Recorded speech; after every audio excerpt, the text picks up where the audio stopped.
next talk is one that I've really been looking forward to. Sheffie Robinson is here with us from Atlanta, and she's going to talk about solving gender and racial equity with experiential learning and AI. So it sounds like a tremendously valuable project, and I'm looking forward to hearing all about it. So Sheffie, I'm going to turn it over to you if you want to share your slides, and go ahead and start whenever you're ready. So thank you for joining this talk today. Today we'll be talking about solving racial and gender equity with AI and experiential learning. And it's a conversation that's based on the importance of evidence-based intervention and social impact. So let's jump right on into it. A little bit about me. I'm Sheffie Robinson. I am the CEO of Shamrock Education. We're a little ed tech company that is working in AI and education management. I'm a software engineer, but I am a degree sociologist and currently working on my MBA. Military spouse, mom of 3, and everything I do is pretty much centered around how I can solve social problems with technology. So let's jump right on into the talk. Our discussion, first we'll introduce the session and kind of some key takeaways that we expect to evaluate by the end of the talk. Current processes and outcomes in education, the power of AI and data when applied to education, and some future processes and outcomes we can look forward to once we have solved some problems. So our primary discussion points revolve around being able to identify the disconnect between education and industry, the opportunities in academic efficacy, also evaluating data-driven decision-making, and formulating plans to analyze data points and outcomes for students. Now, the big part of the problem is the mismatch between education and industry. A lot of people don't think about the social impact they can have. And it's not just there being social economic stressors between different things, as well as opportunities where students are just behind the curve of where industry is. It's a whole encompassing process where we're looking at how agency applies to all of this and how access to certain resources can help change the trajectory drastically, not only for that person singularly, but for the entire society that is involved. Now, a study was done in 2018 that pretty much looked at how students think they're prepared for the workforce and how employers thought they were prepared. 90% of college students thought they were competent in professionalism and work ethic, but only 43% of those employers thought the same thing. This is a huge disconnect here because college seniors are walking out of school thinking, I'm ready for the workforce. And then their employers are like, not really. And that's just on a collegiate level. So let's look at what it could potentially be even further down the line when we look at secondary school. Workforce readiness is something that's being taught in schools right now through career and technical education tracks. But what's happening is even though students are entering these career and technical education tracks, 8 years down the line, they're only slightly better off than the students that did. So what that tells us is that these tracks, this wealth of information that's being taught in school is not directly applying to industry. Now, where does the equity come into that piece? Well, let's talk outcomes first. I'm sorry, I jumped ahead a little bit. So the outcomes of this are that these CTE programs are very conceptual. They're providing a lot of interest for the students, but not enough real world application for these students to be competitive. So what typically happens is a student who has network resources, connections, is more likely to be able to bridge the gap between where the disconnect happens in education and where industry picks up than someone who who does not fall into those categories. So that's where the equity disparities start. They start because these students do not have access to the same resources that the other ones do, even though their aptitude is probably very similar, their willingness and abilities are very similar, but it all boils down to opportunities. These social economic stressors decrease that exploration because students are now looking at, well, I have to get a job, not a career, because I have to support my family. there's a different conversation there. Or you have students who have the ability to take an unpaid internship because they don't necessarily need the money. We find that this affects high aptitude minorities in that they may reach for these things, they may reach for the opportunities, but they have to go into debt to get to them. And then of course, your feminine genders are just more likely to be less engaged in high technical careers because nobody's engaging them in those particular careers. So what that leads to, and a lot of people don't factor this in when they're thinking about equity. When we look at equity from the standpoint of an organization, it's always, well, we can train equity by hiring more people of color, more women, things of that nature. But it's a little bit deeper than that. If a sixth grade student is surrounded by other sixth grade students who are all male, are all trending towards STEM education, then they're more likely to take those biases into their professional career because that's what they're used to seeing in their secondary career, in secondary school. So things like that, it all kind of rolls back into one big loop of there's no one place that you have to tap into to fix equity. There are several other things, and a lot of it dates farther back than where we are trying to solve that problem as a society. So that's why we have to look at other ways to address these issues, because I don't know that we have the necessary brain power to do it the way it needs to be done. So how do we measure student success in career and technical education? Being able to measure that success is how we're able to see where the equity issues lie and how we can insert certain processes, procedures, opportunities into that area to increase that equity. Evidence-based intervention is pretty much what's going to allow us to add data points to what we're doing, make it not just be a social issue of, I believe in this thing, but now I actually have the data to support it. So we're going to introduce artificial intelligence and machine learning into this process to kind of bridge that gap. So the capabilities of machine learning in this facet would revolve around neural networks. Why neural networks are important in this regard is that it mimics the processing of the human brain. So it's not just one person sitting around trying to solve a problem or a team of people. It's literally the equivalent of thousands to millions of people crunching data and information to provide the best outcomes. So if we're trying to solve for a problem where, for instance, a rural community that does not have a lot of technical opportunities, but have technical needs, agri-tech is a thing. But because there's not a lot of technical opportunity, what tends to happen is those students with that aptitude grow up, go to college, and don't come back to those communities. So those communities are now experiencing a lot of brain drain. However, if school systems in that area are able to track the aptitude of that student, look at how they're performing in career and technical education, they're able to, say, we can reach out to the USDA to probably get additional funding to get these students what they need right here at home. And then that not only helps to embrace the equity of the students that are involved in that situation, but also helps create equitable technology opportunities for that rural community. Because of course we see your larger tech hubs are where people end up, but the smaller communities need the help too.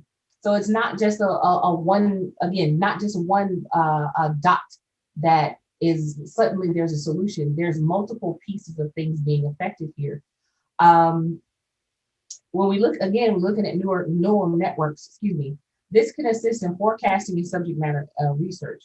So for instance, if a community is in need of a certain type of career, or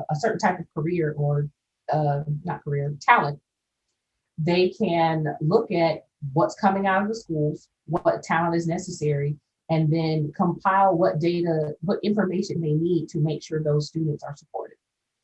That helps industries evaluate risk as well with predictive analytics. So a company coming into that area can look at, this is the workforce that's available.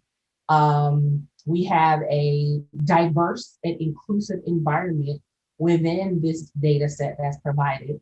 and we can, go into this area with low risk, or maybe we don't go into this area for high risk.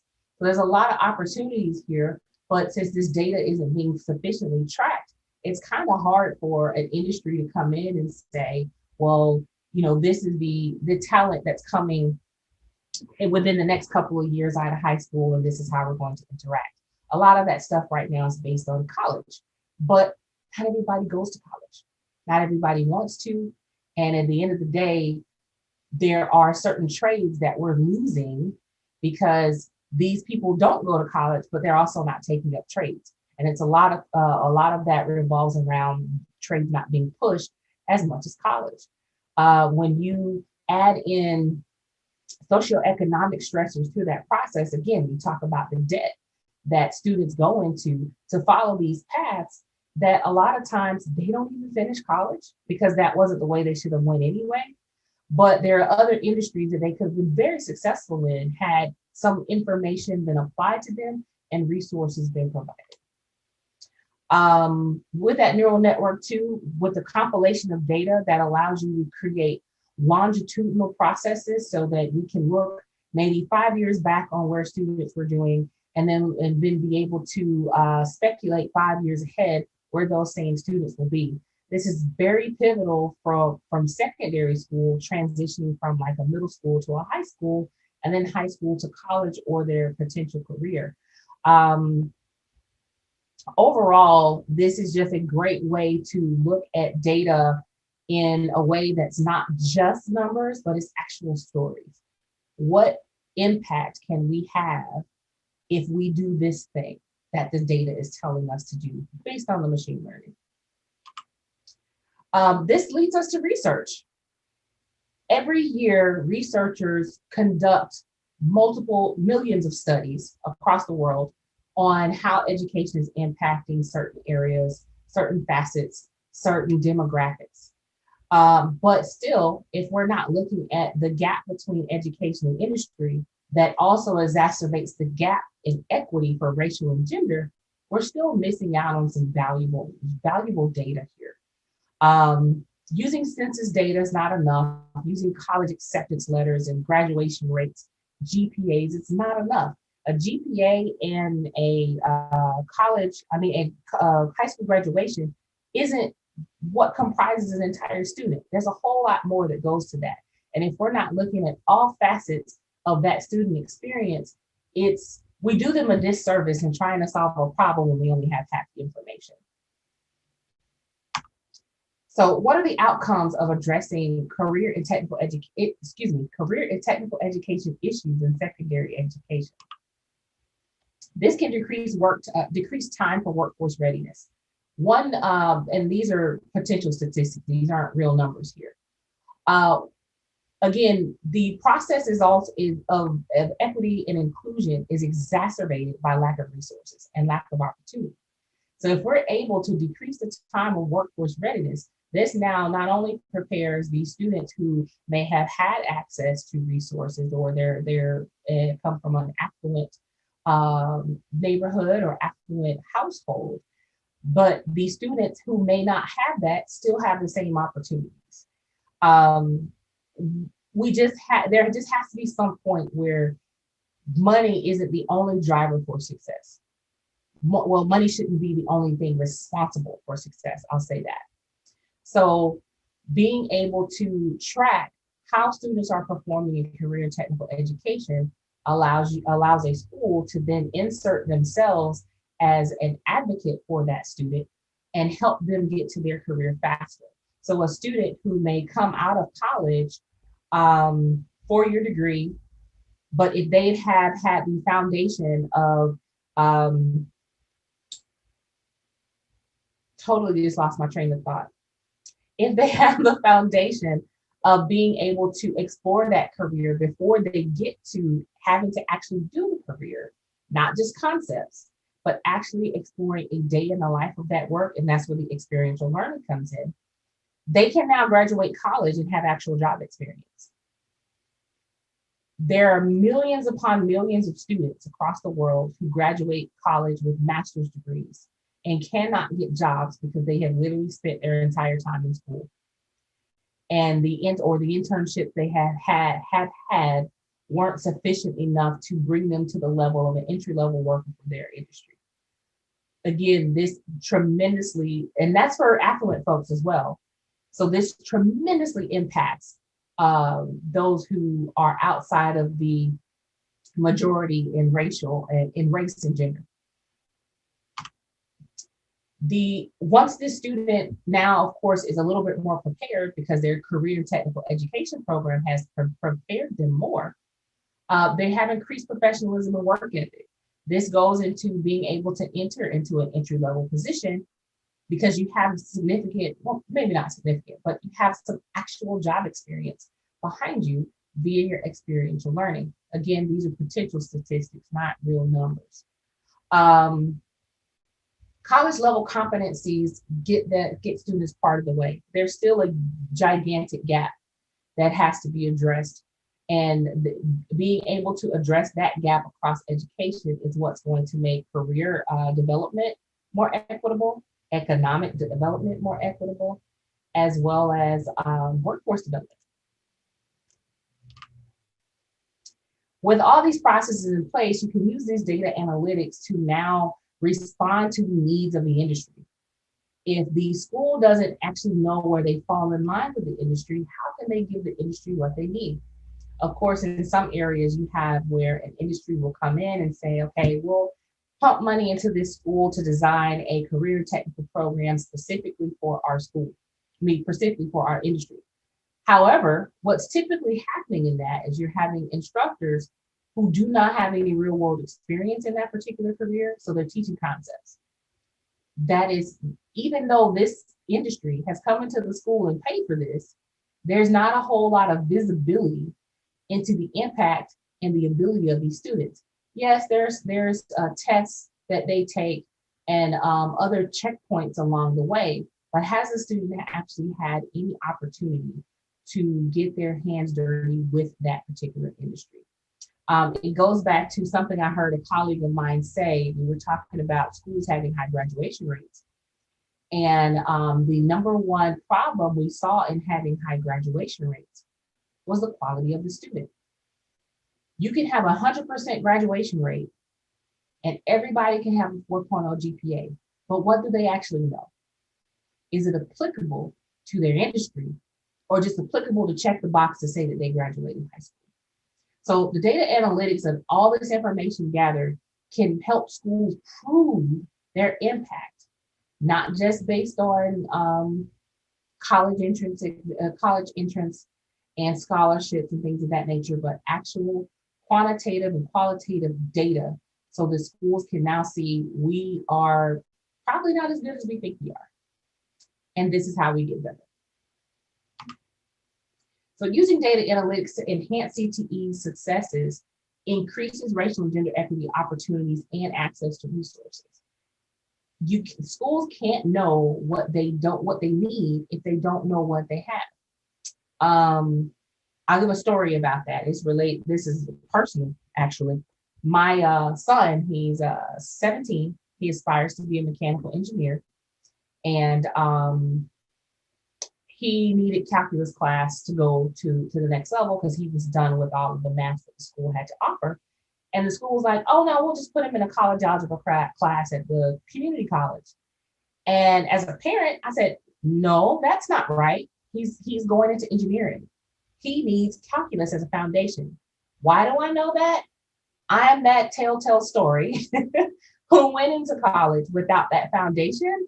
And that is the reason I am not an electrical engineer. Could not get past calculus. I didn't have the foundation for it. And by the time I got to college, I was so frustrated. Tried it 6 times, did not work. And then I ended up changing my major to sociology. And my engineering just came because I was a software geek. But how many parents out there are having these same struggles, but don't never even know how to advocate to the school system to get their student what they need for their career, not just to check a box for graduation. Between myself and the counselor at the community college, we were able to pinpoint kids in other schools to create a class for them that they are now taking this summer.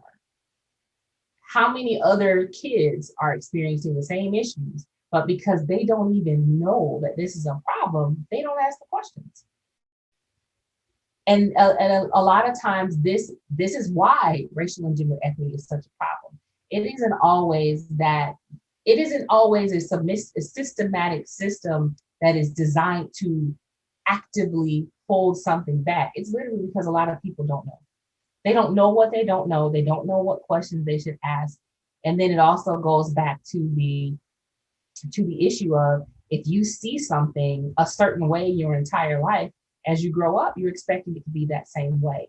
So this is how we have to train these biases out of the process. And it's not even directly training racial and gender equity. It's all of the things around that trigger how we think about racial and gender equity. So how do we actually solve this problem? And this is even before you get to the AI. Creating a plan to monitor CTE impact is most important. What needs to be monitored? What industries are being targeted? What is the purpose? It's one thing to say we have a career and technical education program because we have Perkins money to do it. It's another thing to actually have a plan behind it and a plan to monitor it. So figuring out what those data points need to be is pivotal, because the AI, of course, the model for the AI isn't going to do anything if you don't know where to start. So that's first step. Second step is compiling that data to measure short-term goals. Of course, this is kind of where, once you have what you're looking for, you can start gathering some preliminary data so that you can now decide, okay, these are the things we want the model to solve. Here's the data we have to feed into the model. A machine learning expert, a data scientist will know what to do with this data. There are some platforms out there, including ours, that can help with this. Some folks are even building their own, but it's still something that needs to be done. So these short-term goals could be goals just over the next school year, over the next semester, things of that nature, to start the model actually training on how to use this data. Then here's a piece where we're empowering students with real-world opportunities in class with classroom instruction. This is where the experiential learning comes in. It can't just be sit in a class, learn some concepts, take a test. It has to be actually applying these things. For instance, if a teacher is teaching a marketing class and they test the students on this marketing technology or the marketing terminology, at one point did the students actually run a marketing campaign? Whether it be a digital marketing campaign, viral marketing campaign, guerrilla marketing, it could be any level of these things. But if the students aren't putting these things into practice, are they actually learning concepts, or are they just learning terms? And that's the biggest piece of the disconnect between education and industry, is folks are just learning terms. So we have to empower them with these real world opportunities, getting the industry involved with the students, getting the community involved with the students to get them actual experience. Applying data to long-term evidence-based intervention plans goes a little bit further than that short-term goal of maybe the first school year. This could be a 5 to 10 year plan of where you want student efficacy to grow from where it currently is to where it can be. If we're seeing that a student who has a career and technical education pathway is 80% more likely to have a job in their field by year 8, and we're only seeing at 88, the first one would be 82, and we're seeing 80% for students that didn't go through CTE, then we see that there's a problem there. Yes, the student in CTE is more successful, but it's like that much in the grand scheme of things. What it should look more like is 90% and maybe 30, 40%. If it was that, well, those numbers are conceptual, but if it was that effective, you'd see a wide range between CTE and non-CTE students. So the intervention plan has to address how successful you want the program to be. Is the program actually getting students to that career faster? Is it aligning them with careers faster? Are they making more money? Are they coming in with more abilities and resources than they would otherwise. Because right now the data shows that CTE is just not as effective as people want it to be. So looking at that data long term is going to be pivotal. So in summary, some key takeaways. We should be able to now identify the disconnect between education and industry, identifying the opportunities in academic efficacy, evaluating the data-driven decision-making, as well as formulating plans to analyze data points and outcomes. This is drastically important because it's not just the pedagogy of education. It's not just the psychology of education. It's the sociology of education, plus data analytics, plus machine learning, and a whole lot of other pieces that are tackling what social impact looks like from an education standpoint. It's not just having a class to have people talk about their feelings so they can better understand someone from a different racial profile as them. It's setting the stage from as young as probably 10 years old to say it is perfectly normal for our world to be equitable. It is perfectly normal for me to go into a room and see Black women technologists. It's perfectly normal for me to go in and see someone transgender in a boardroom. These things have to be normalized, and we can't normalize them if we don't first look at why they're not normal in the first place. And a lot of that is disconnect. A lot of that is revolving around our access to opportunities, access to resources, and the lack of access to these things that create intrinsic biases that we don't even know we have. So how do we solve social equity issues? We have to track it, tracking inputs and outputs. That's the people that we're impacting, which is the students, and the outputs of what they're actually doing and how that affects their trajectory to the next phase of their life. Equitably supplying resources means that, of course, once we track everything and see what the issues are, we equitably apply those resources to help these students. And then we have to be intentional about making equity normal. It shouldn't boil down to having uncomfortable conversations in HR at the age of 30. It should be us as 12-year-olds in a room, all having a conversation about an art project, and us all being excited about it and all thinking it's very normal for all of us to have the same goals. Thank you very much for listening, and that is all. I open the floor for any questions. Fantastic. Thank you so much. That's really, really valuable. And yeah, we do have a couple of minutes for questions. If people have questions in the want to put in the chat or the Q&A, and while waiting to see if there are others. One thing I was curious about, can you talk a little bit more about the AI component? Like there's so many pieces of this, but I'd just like to hear a little bit more about the AI component, particularly in light of the fact that sometimes AI has the tendency to actually bake in biases rather than prevent them. And so you're looking to use it in a very, very different way, which I think is wonderful, but I'd love to hear more about it. Sure. So that's another part of being intentional too. What you just said was making sure to train out the biases. And for AI, because AI is typically based on the model that is input into it, we have to be expansive on what that model looks like. So it can't just be this segment of kids from this affluent school and plug them into the AI and do analysis from there. It has to be looking at the entire gambit of students from all facets of life, all demographics, all processes, all interests, and then letting the machine learning crunch that information to figure out the best pathways for those students. It has to be very intentional to the point where you're constantly checking the model to make sure it hasn't looked for these biases and created them itself, because it's very possible, because that's what's out there in the world. Exactly. Going back to making racial and gender equity normal is how we get the AI to think of it as normal as well. Oh, it makes sense. Well, that's good. We actually somehow, I'd love to talk more. We are out of time, but it was really great to listen to you, and hopefully you'll be able to stick around for the rest of the week. And we're going to wrap up this session and then head to another link for my brief wrap up for the day. And really appreciate your talk. It's great to see everybody. And I'll see you over in the next session. So Sheffie, thanks again. Thanks so Really much. enjoyed it. Okay, take care. Bye.